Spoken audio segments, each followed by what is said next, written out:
بہت خوش قسمت ہوتے ہیں وہ لوگ جو اللہ سبحانہ وتعالیٰ پر توکل کرتے ہیں، اللہ سبحانہ وتعالیٰ پر ٹرسٹ کرتے ہیں۔ اللہ سبحانہ وتعالیٰ ان لوگوں کو بہت زیادہ پسند فرماتا ہے جو اللہ سبحانہ وتعالیٰ سے مانگتے ہیں۔ آج کی اس ویڈیو میں آپ لوگوں کو توکل سے ریلیٹڈ ایک واقعہ سنانے والی ہوں۔ امید ہے کہ یہ واقعہ سننے کے بعد آپ کے جو دل میں توکل کا لیول ہے وہ یہاں سے انشاءاللہ تعالیٰ یہاں تک آ جائے گا۔ تو بغیر ٹائم ویسٹ کیے اپنی ویڈیو کو سٹارٹ کرتے ہیں۔ بیسیکلی جو واقعہ ہے وہ ہے ڈاکٹر احمد کا۔ ڈاکٹر احمد سعودی عرب کے بہت ہی مشہور ڈاکٹر تھے، بہت ہی مشہور فزیشین تھے جو کہ بہت ہی ریئر ہڈیوں کی بیماریوں کا جو ہے وہ علاج کرتے ہوتے تھے۔ بہت ہی بزی بھی تھے، ان کی شیڈیول جو تھا بہت زیادہ ٹف تھا اور ان کی اپائنٹمنٹ لینا جو ہے وہ بہت زیادہ مشکل ہوتا تھا۔ ڈاکٹر احمد کہتے ہیں کہ ایک دفعہ کیا ہوا کہ ایک دفعہ ان کو انٹرنیشنل لیول کی کوئی کانفرنس ہوئی کسی دوسری کنٹری میں، ان کو وہاں پر ان کو انوائٹ کیا گیا اور وہاں کا جو ایوارڈ تھا وہ بہت زیادہ معنی رکھتا تھا ان کے لیے بھی اور ان کے پروفیشن کے لیے بھی۔ تو وہ کہتے ہیں جیسے ہی مجھے وہاں کا آرڈر آیا، یعنی کہ مجھے انویٹیشن آیا، تو میں فوراً سے میں نے جو ہے وہ اپنی اپائنٹمنٹس وغیرہ جو ہے وہ کینسل کی اور میں فوراً سے ریڈی ہو گیا جانے کے لیے۔ ڈاکٹر احمد کہتے ہیں کہ میں جیسے ہی جانے کے لیے تیار ہوا، میں ایروپلین تک پہنچا، میں وہاں پہ سیٹ وغیرہ بک کی، ارجنٹ بکنگ کی اور میں جو ہے وہ جہاز پر چڑھ گیا۔ کہتے ہیں کہ آدھے راستے تک ہم لوگ پہنچے تو اچانک کیا ہوا کہ جہاز میں ایروپلین میں کوئی میکینیکل ایشو آ گیا جس کی وجہ سے وہاں پہ اس کو لینڈ کروانا پڑا اپنی ڈیسٹینیشن سے پیچھے۔ تو وہاں جتنے پیسنجرز تھے ان سب کو کسی سیف پلیس میں جو ہے وہ تھوڑی دیر کے لیے اسٹے کرنے کے لیے بولا گیا۔ وہ کہتے ہیں کہ میں تھوڑی دیر تو وہاں پہ اسٹے کرنے کے لیے رک گیا۔ اس کے بعد تھوڑی دیر بعد ایئر ہوسٹس نے اناؤنسمنٹ کی کہ ابھی جو ہے جو جہاز ہے اس میں تھوڑے سے میکینیکل ایشوز وغیرہ جو ہے وہ زیادہ ہو گئے ہیں، تو اس وجہ سے جو ہے ہماری جو فلائٹ ہے وہ 10 سے 12 گھنٹے لیٹ ہو جائے گی اور ابھی ایک نیو ایروپلین آئے گا، وہ آپ کو یہاں سے لے کر جائے گا اور آپ کو اپنی ڈیسٹینیشن تک جو ہے وہ پہنچائے گا۔ ڈاکٹر احمد کہتے ہیں میں یہ سب ماجرا جب میں نے سنا تو میں بہت زیادہ پریشان ہو گیا، کیونکہ میں نے تو جلدی پہنچنا تھا اور میرا تو ایوارڈ میں نے لینا تھا۔ اوبیسلی جو کانفرنس تھی وہ سٹارٹ ہو جانی تھی اتنے ٹائم تک۔ وہ کہتے ہیں کہ میں سارا واقعہ میں نے گیا، پاس آفیسر کھڑے تھے، میں نے ان کو بتایا کہ جی میرا یہ پرابلم ہے، مجھے جلدی جانا ہے۔ انہوں نے کہا کہ اب ہم آپ کی کوئی مدد تو نہیں کر سکتے، ہاں یہ ہے کہ آپ یہاں سے اگر آپ گاڑی لے لیں، کیب لے لیں، اور اس کے بعد اگر آپ لوگ یہاں سے کار پہ جاتے ہیں تو ہوپس ہو کہ آپ 3 سے 4 گھنٹے تک پہنچ جائیں اور ہوپس ہو کہ آپ کانفرنس تک بھی ٹائملی پہنچ جائیں۔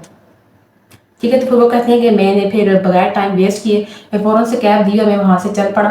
کہتے ہیں رستے میں پہنچا تو رستے میں موسم بہت زیادہ خراب ہو گیا، طوفان سٹارٹ ہو گیا اور بہت زیادہ موسم جو ہے وہ خراب ہو گیا۔ اور پھر میں نے یہ ارادہ کیا کہ میں تھوڑی دیر یہاں پہ رک جاتا ہوں، تھوڑا سا طوفان وغیرہ آندھی وغیرہ جو ہے تھوڑا سا موسم صحیح ہوگا، اس کے بعد میں آگے چلوں گا۔ تو پاس میں نے دیکھا کہ ایک گھر تھا، میں نے کہا چلے یہاں پہ جاتا ہوں تھوڑی سی ہیلپ لینے کے لیے، وہاں سے کوئی پانی اور کھانا وغیرہ بھی تھوڑا سا کھا لوں گا کیونکہ مجھے بہت زیادہ بھوک بھی لگ رہی تھی۔ وہ کہتے ہیں میں جیسے ہی گزرا، میں نے جیسے ہی دروازہ نوک کیا تو اندر سے ایک بوڑھی عورت کی آواز آئی کہ آپ مسافر ہو؟ تو میں نے کہا جی۔ انہوں نے کہا جی اندر آ جائیں۔ اندر آ گئے، میں نے جیسے ہی وہاں پہ میں کوئی بات بولنے لگا تھا اس سے پہلے بوڑھی عورت کہتی ہے کہ آپ کو بھوک لگی ہے؟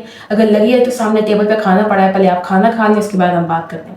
ڈاکٹر احمد کہتے ہیں مجھے تو بھوک سے میرا برا حال تھا، میں فوراً گیا ٹیبل کے پاس، میں نے جا کے پہلے کھانا وغیرہ کھایا، اس کے بعد میں آ کے جو بوڑھی عورت تھی ان کے پاس آ کے بیٹھا، ان سے سلام دعا کی اور اس کے بعد میں نے ان کا بہت زیادہ شکریہ ادا کیا۔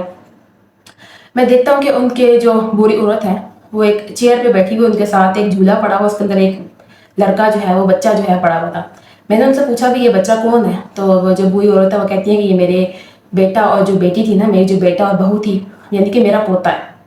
تو ڈاکٹر احمد نے ان سے یہ وہ بات کرتی تو ان کی آنکھوں میں آنسو آ گئے، بہت زیادہ پریشان اور غمگین لگ رہی تھی۔ ڈاکٹر احمد ان سے پوچھنے لگے کہ آپ تو اتنی اچھی خاتون ہے، اتنی نیک خاتون ہے، تو آپ اتنی پریشان کیوں ہیں؟ تو وہ جو بوڑھی عورت ہے وہ کہتی ہیں کہ اللہ سبحانہ تعالیٰ پہ میں بہت زیادہ ٹرسٹ کرتی ہوں، اللہ سبحانہ تعالیٰ پہ بہت زیادہ توکل کرتی ہوں، اللہ سبحانہ تعالیٰ میری ساری دعاؤں کو جو ہے وہ قبول فرماتے ہیں۔ یہ جو میرا پوتا یہاں پہ لیٹا ہوا ہے اس کو ایک بیماری ہے۔ کون سی بیماری ہے؟ ڈاکٹر احمد نے پوچھا۔ تو وہ بوڑھی عورت کہتی ہیں کہ اس کو نا ایک بہت ہی ریئر ہڈیوں کی بیماری ہے اور اس کا علاج جو ہے کوئی بھی ڈاکٹر نہیں کر سکتا۔ ہاں ایک ڈاکٹر ہے جس کا نام ہے، جو سعودیہ میں رہتا ہے، اس کا نام ڈاکٹر احمد ہے، وہ اس کی بیماری کا علاج کر سکتا ہے۔ تو بیٹا آپ کو تو پتہ ہے کہ میرے پاس اتنے پیسے نہیں ہیں، نہ ہی میں وہاں تک جا سکتی ہوں، نہ ہی میں ان کی اپائنٹمنٹ لے سکتی ہوں، تو بس اللہ سبحانہ تعالیٰ سے میری یہی دعا ہے جو اللہ سبحانہ تعالیٰ نے میری ابھی تک قبول نہیں کی۔ اس دعا کی میں ہمیشہ اللہ سبحانہ تعالیٰ سے میں ریکویسٹ کرتی ہوں، مانگتی ہوں۔ تو ڈاکٹر احمد کہتے ہیں کہ جب میں نے ان کی بات سنی تو میری آنکھوں میں آنسو جاری ہو گئے کہ واللہ اللہ سبحانہ تعالیٰ نے کیسے ڈاکٹر احمد کو ان کے گھر تک پہنچا دیا۔ وہ کہتے ہیں کہ میں نے اپنا سارا معاملہ، سارا ماجرا جو ہے وہ بوڑھی عورت کو سنایا۔ میں نے کہا جی میں یہاں پہ جانے والا تھا اور کیسے اللہ سبحانہ تعالیٰ مجھے وہاں سے یہاں تک لے آئے، جسٹ بیکاز آف توکل جو اس بوڑھی عورت نے اللہ سبحانہ تعالیٰ پر کیا تھا۔